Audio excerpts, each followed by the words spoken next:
Cafe, where ideas take shape, thought finds depth, and every conversation explores the art of thinking beyond the obvious. And today I have my special guest, coach and advocate helping people reinvent their lives and speak truth and injustice. And of course, an author too, and the author of the upcoming book Beyond the Vision Board, no other than Miss Tanya Thompson.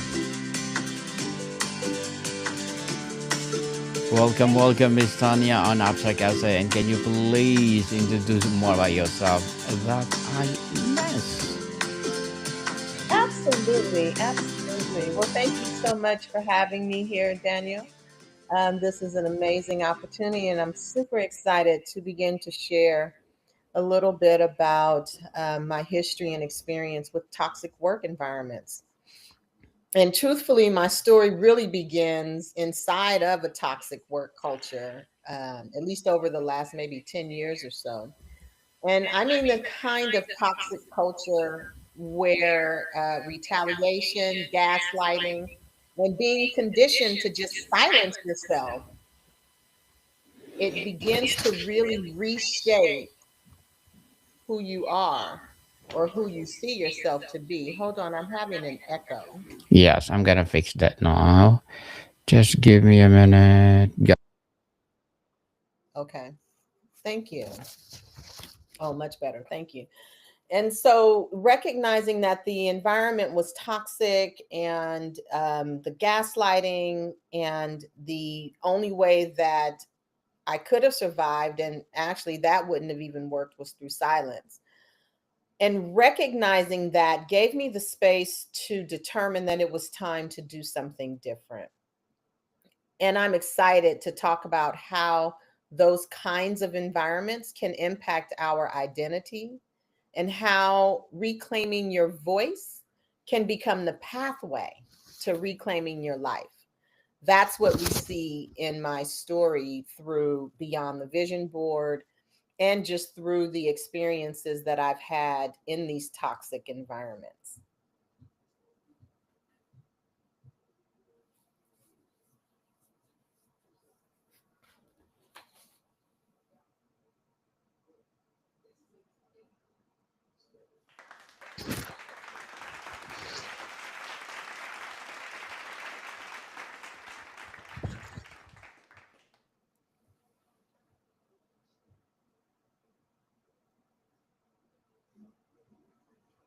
Daniel, if you're talking, I can't hear you. Yes. And thank you Yeah. so much for sharing your knowledge and wisdom to the world, Miss Tanya. Thank you. And as you said, let's talk about insight into healing from burnout and toxic work cultures.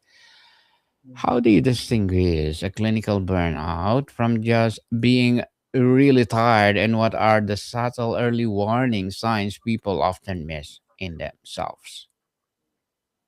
Oh, that's a good question. Clinical burnout, aside from being really tired, well, let me start by saying I am not a clinician.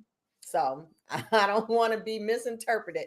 I'm not a clinician, so I can't really speak legitimately on clinical burnout, although I have technically been diagnosed with clinical depression as a direct result of the work environment. And for me, the distinction between like the clinical depression from being in a toxic work environment versus just being tired or exhausted is that it doesn't matter what you do, there's no recharge. So if you're just physically exhausted or even just mentally exhausted, taking a break, taking a vacation, taking a weekend to kind of recoup or regenerate will work. And you'll come back refreshed, reinvigorated, and you can go back into the environment and thrive again. But when there is a toxic environment that is impacting you to the extent of a clinical diagnosis of depression or burnout or anything of the sort, The difference is that it doesn't matter what you do. It doesn't matter how many vacations you go on. It doesn't matter how many therapy appointments you go to. Until you do the work to heal from the environment and probably even change the environment altogether, you will stay in that cycle of being exhausted and burnt out and depressed and whatever other symptoms come along with that for your particular situation. So it is important to distinguish between a clinical diagnosis of depression or burnout from a toxic environment and just being in an environment that might be maybe a little bit hectic and chaotic. There's definitely a difference. And as an example, some of what I had to deal with in the environment I was in was flat out gaslighting, in which the management would engage in behaviors that were against the law and against the policy. But when I called them out on it, they would say, straight face, that, oh no, this is okay. You can do that. So a manager was allowed to file a complaint against me as a subordinate, which isn't legal. But they told me time and time again that it was legal. And so the gaslighting, the attempts to make me believe that what I know isn't true when we all know that it is, that's that toxic culture. Those are the environments that play games on your identity, make you question who you think you are, or who you know yourself to be.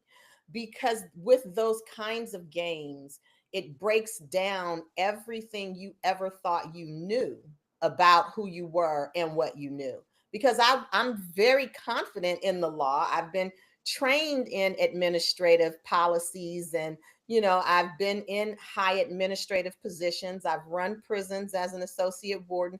So I have a lot of insight into the policies and into the employment laws and how those things work. And to have the management team consistently tell me that the information I know, even when I look at the law and the policy as it's written, and to have them continue to say that, oh, no, that's not true or that's not real, it can really do a number on you. And so being able to distinguish between the toxicity and the clinical aspect versus just having a bad day at work or working for even just a boss who is maybe a micromanager, but not, what's the word I want to use? Not negligent or intentionally trying to inflict harm on the employee. So it is important to be able to distinguish those. Miss Tanya, in what surprising ways does burnout manifest physically?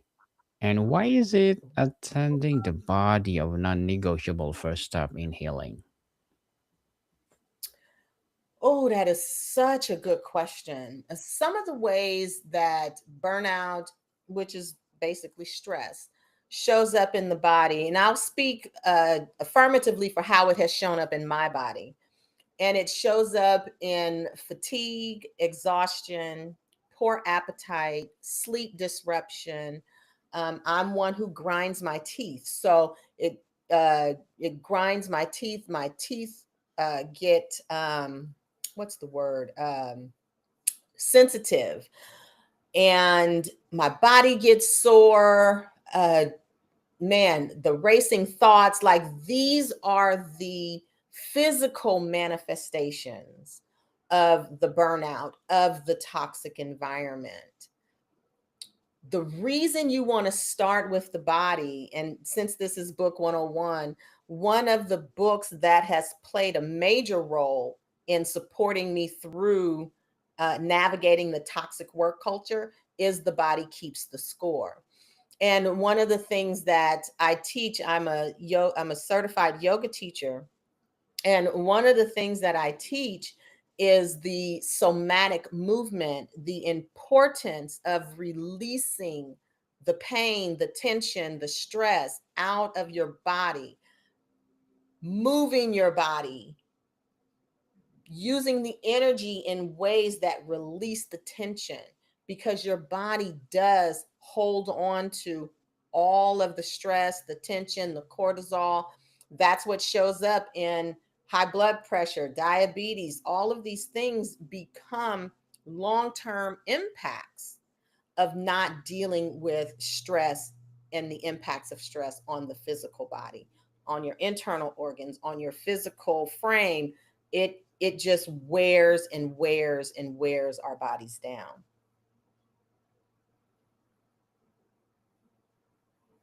Definitely, Miss Tanya, and thank you for that empowering answer indeed. When your self worth has become fast with productivity, how to begin to rediscover who you are outside of your work output and job title? Whew, that is so good. That is so good. And I'll answer this with a two-part story because in 2016 or so is when I had my first real breakthrough of how much my identity was tied to my work. And everything I knew myself to be was tied to what position I had achieved professionally, how much money I was making, where I lived, like all of those material ways that we know to signal success. And having the experience of being in a toxic work environment, my environment in Nevada was toxic. And then when I came to the state of California, that work environment has been toxic as well. And having the breakthrough of understanding how my identity was tied to my work, it was a huge breakdown, huge breakdown. I totally lost focus of myself. Um, I could not, like, for days, I couldn't even function because I did not know who I was or what I should have been doing next. And so climbing out of that 10 years ago is kind of what started me on the path of creating what we now know as Beyond the Vision Board and the storyboard method that goes along with the book. And having the ability to understand that you are more than your job title, you are more than your family title. Like, we are whole individual people. And what I discovered is in this iteration of my life, where working for the state of California and now experiencing yet another toxic work environment with the gaslighting, with the retaliation, with the conditioning of silence, what I discovered is this time my identity was not wrapped up in the job. So as I started having the issues, I had a better platform to allow myself to not fall too far, or at least not stay there. Because in this experience, I really ended up in such a critical mental health state that I started having panic attacks. I had never had a panic attack in my life. And in December of 2024, I had my very first panic attack as a result of being in this toxic work environment. And it was in that experience that I decided, okay, never again. Like, this is not okay. And there has to be a better way for us as human beings to be in situations, to be able to go to work, to be able to communicate with others, and to be able to be free to be who we are. And it was in that opportunity of that panic attack that I made a commitment to myself to, one, stop being silent, to stop allowing the retaliation and the gaslighting to be the story that ran my life. Now, it's taken several months for me to overcome the impacts of those stories, but I work on it every day to make sure that I'm able to break the bonds of being wrapped up in identities that don't serve me. So it's definitely important to take time to identify for yourself who you are outside of your roles and responsibilities in the larger culture.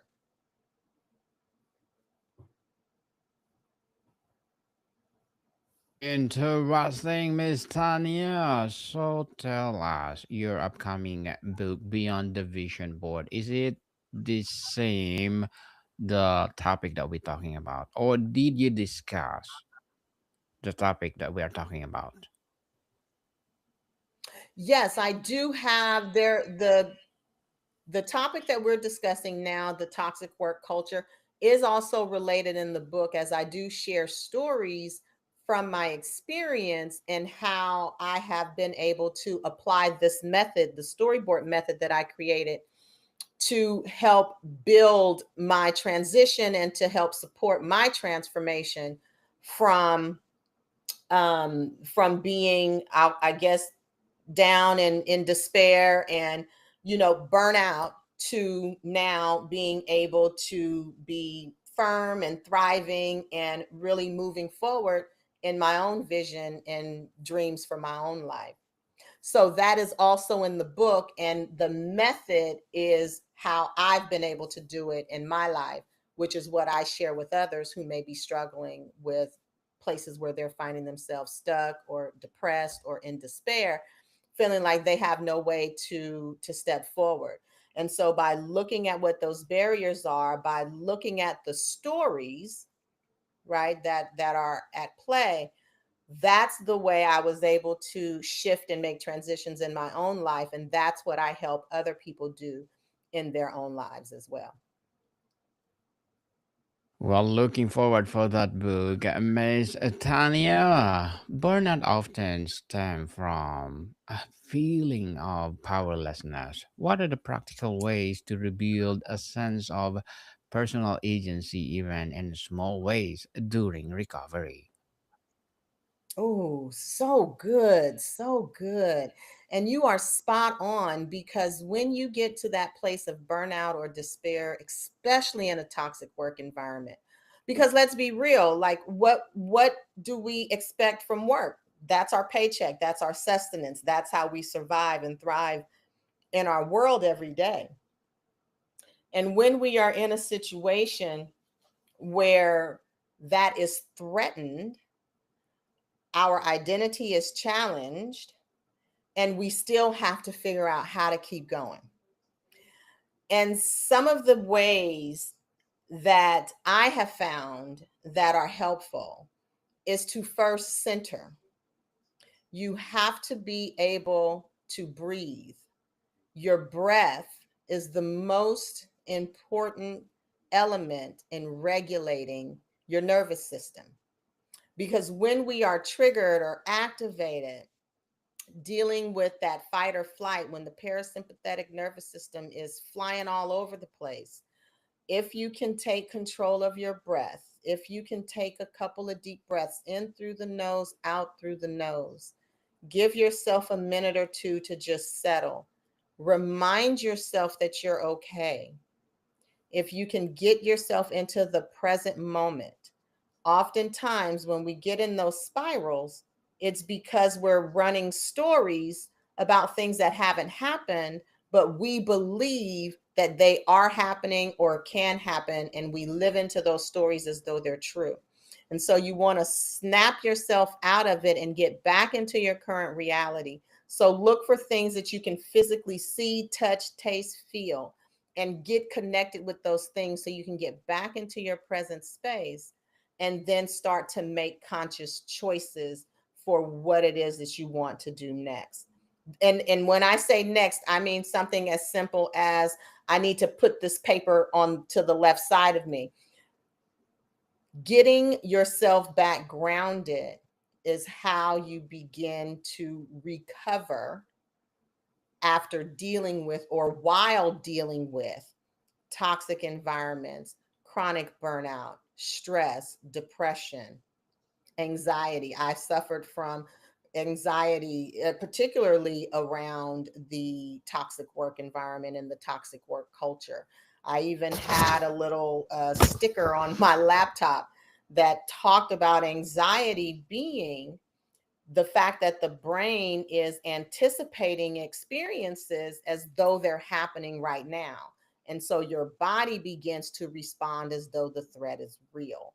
And really getting yourself to a place where you can um, be aware of what the reality is, get into the present moment. Again, check in with your breath, just start counting your breaths. That's where you begin to draw yourself back to center, and then you are back into your prefrontal cortex, your executive functioning, where you then can make choices about what you need to do for the next moment. For the next moment, indeed. And Miss Tanya, beyond corporate wellness programs, what should a personal sustainability plan include to prevent future burnout? What do you think, the energy management, values alignment, or support systems? I think all three. Okay. I think you need all of them to create a wellness program, a corporate wellness program to prevent burnout. You definitely need management um, who understands the structure of the burnout cycle, who identifies the symptoms of burnout in advance, and management that is empathetic, I think is the word I want to use, empathetic and compassionate enough to care for the employees and make sure that they provide an environment that is supportive and encouraging of breaks and processes and collaboration and the things that help people feel connected and committed and inspired. Those are the things that create a culture where people will thrive instead of being burnt out. Even in environments where the work is just fast and busy. I think of places like Google, some of those tech firms where they have the on site gyms and spas and sleeping pods and different things like that to allow the human body to go through the different checks and changes that it needs to go through in a day to refuel, to reset, and having an environment that supports that, allowing people to move through their natural rhythms will support them from not burning out.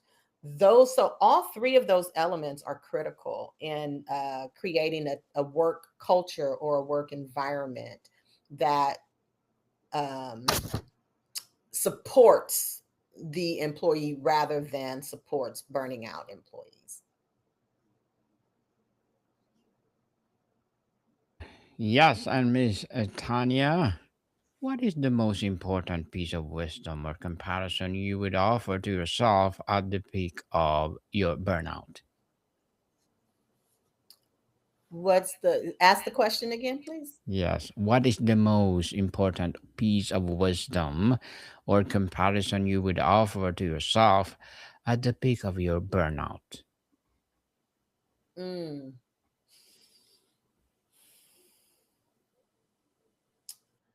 I want to say there were maybe a couple of things that were helpful to me at the peak of my burnout. One of them is a phrase that an old friend of mine told me back when we were in junior high. And it was a phrase that I think was popular in his family, or I think he said his father used to say it all the time. But anyway, what he would tell me is that nothing very good or very bad lasts very long. And in the peak of my burnout or my depression, that is one of the truths that I held on to that gave me space to keep moving forward because I knew that there would come a tomorrow where the sun would come out. The other advice or wisdom that I discovered that supported me through the peak of my journey, especially when it was at the height, like when I started the panic attacks, The piece of wisdom that I got is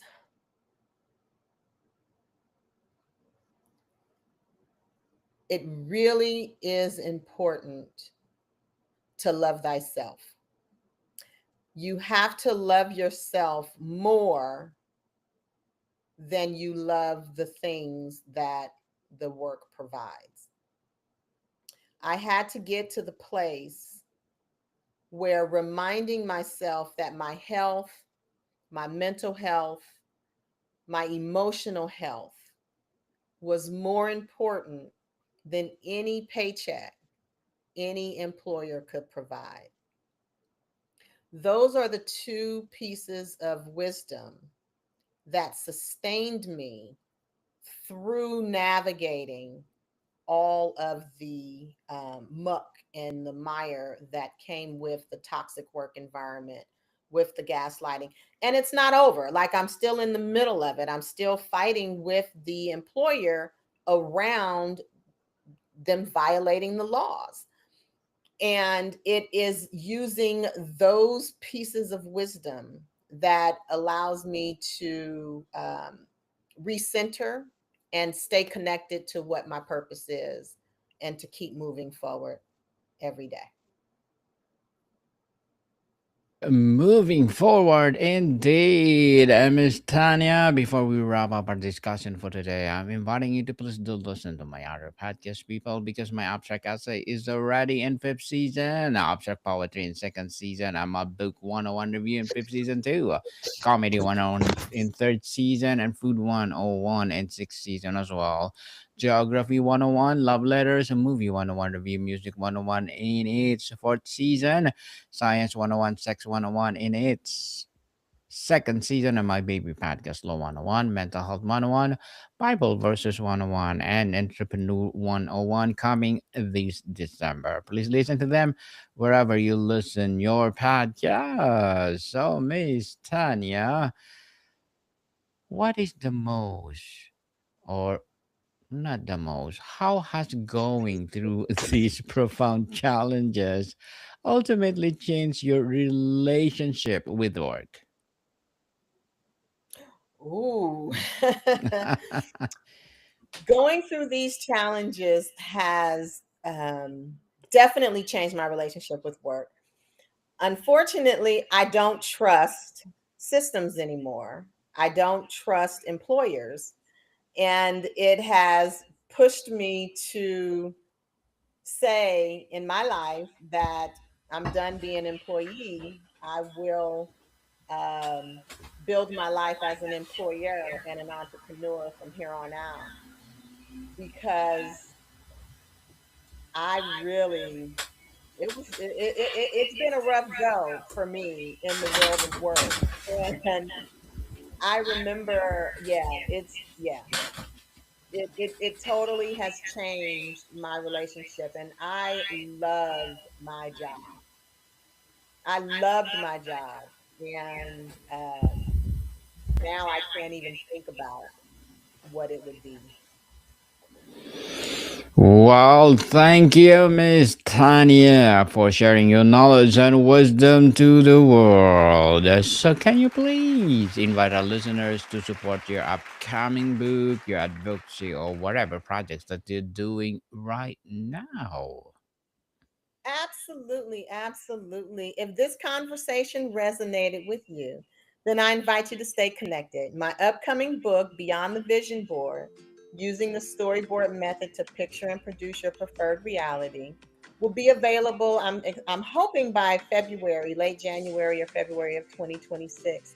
You can follow that book or any of my work on by finding me on the internet at www.levelupcoaching.info.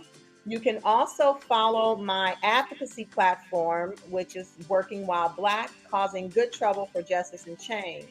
And you can find that website at goodtroubleforchange.com. And that's for FOR, goodtroubleforchange.com. So you can support my work. You can stay connected to the book and what else is coming up. And definitely link into the advocacy platform, the Good Trouble for Change. We need people to join this movement, and let's help bring information and insight to what's happening in the workplace. And let's stop these toxic cultures from thriving. Yes, let's stop it, people. And Miss Tanya, thank you so much for your time. Thank you so much, Daniel. Monica people, see you soon.